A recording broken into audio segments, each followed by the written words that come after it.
Hey viewers, Assalamu alaikum. I am come back again another vlog video. আমি আপনাদের বন্ধু, আপনাদের ভাই রুকনুজ্জামান আবার একটি ভিডিও নিয়ে আপনাদের সামনে আসলাম। আজকের ভিডিওটা হচ্ছে সুজলা সুফলা শস্য শ্যামলা একটি গ্রামের অপরূপ দৃশ্য অ্যান্ড পাশ দিয়ে বয়ে চলেছে বৃহত্তর ভারত, দ্যাটস ইন ইন্ডিয়া। প্রকৃতির অপরূপ লীলাভূমি গ্রাম, মহান আল্লাহ তাআলার নৈসর্গিক সৌন্দর্যে ভরা সুজলা সুফলা শস্য শ্যামলা গ্রাম। ধান, পাট, মৌসুমী ফসলে ভরপুর অ্যান্ড তার পাশাপাশি অনেক ছোট বড় পুকুর।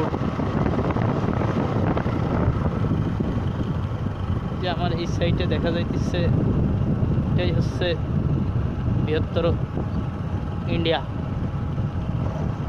দাদাগো দেশ। যে দাদাগো নিয়ে আজ বাংলাদেশে চলতেছে নির্মম সহিংসতা। এই পাশে দেখা যাচ্ছে পৃথিবীর মানচিত্রে এক মুঠো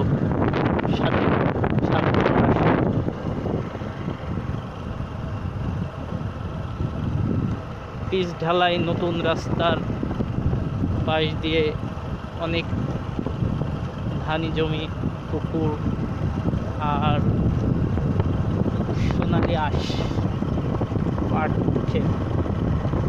আমি তার মাঝ দিয়ে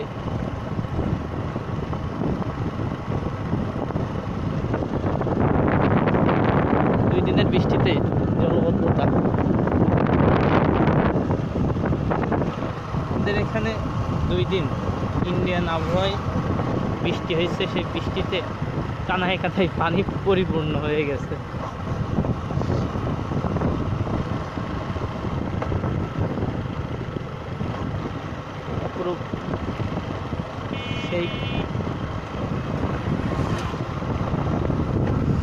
সেই পানিতে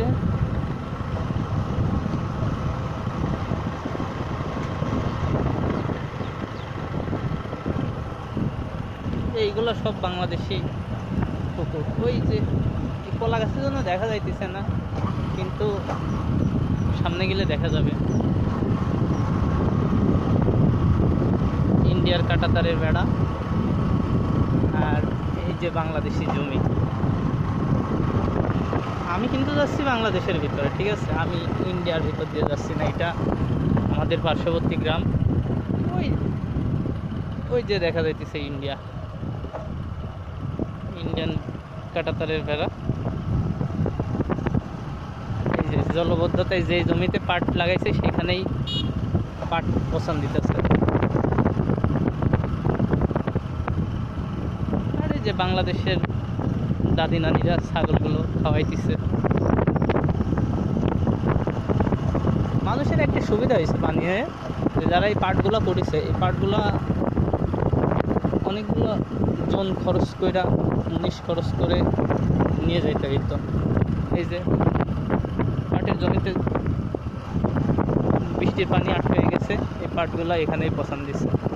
এখান থেকে সোনালি আঁশ, পাট, ধান, খাবার। ওই যে আমার অপোজিট সাইডে, আমার সামনাসামনি যেটা দেখা যাইতেছে, এইটাই হচ্ছে ইন্ডিয়া, এটা বাংলাদেশ। আমি বাইক নিয়ে যাইতেছি অ্যান্ড আমার সামনেই কিন্তু ইন্ডিয়া। আমি দেখাইতে পারছি না কারণ আমার তো ক্লিয়ার নাই। আমি একাই ভিডিও করতেছি। এই যে বৃষ্টির কারণে ধানগুলা কিন্তু আমি যখন দেখছি অনেক উঁচু ছিল, কিন্তু বৃষ্টিতে একদম কানায় কানায় পানি উঠে গেছে। আমার কোনো হচ্ছে ক্যামেরাম্যান নাই, সো আমি ছোটোখাটো একটা ইউটিউবার যদি আমার ভিডিওটা ভালো ভালো লাগে তাহলে অবশ্যই আমার চ্যানেলটা সাবস্ক্রাইব, লাইক, শেয়ার আর কমেন্টে জানাবেন। আমার ভুল ত্রুটিগুলো আমি শুধরানোর চেষ্টা করব।